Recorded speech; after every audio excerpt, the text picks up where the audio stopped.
Artėjant kovo 11-ąjai Kaune nuo visų miesto kalvų šiandien skambėjo moksleivių ir bendruomeninių organizacijų giedama tautiška giesmė.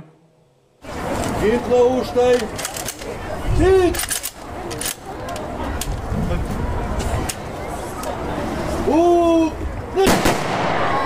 Trys salvės – už Lietuvą, laisvę ir ateitį.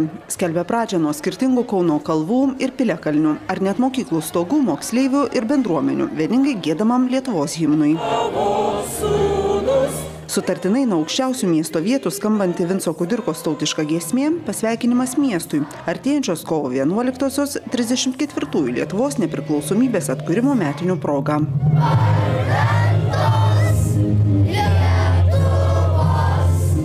Prie akcijos pasipuošę tautišką atributiką, nešini rankose laikomomis mažomis vėliavėlėmis ar didžiulėmis visos klasės pastangų išlaikant reikalaujančiamis trispalvėmis prisijungė tūkstančiai moksleivių.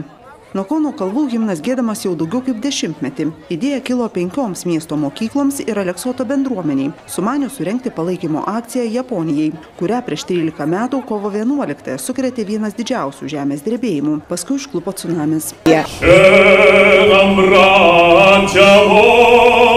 Jau 3 metus nuo Kauno kalvų giedamas ir Ukrainos himnas, taip reiškiant paramą ir palaikymą kovojančiai tautai.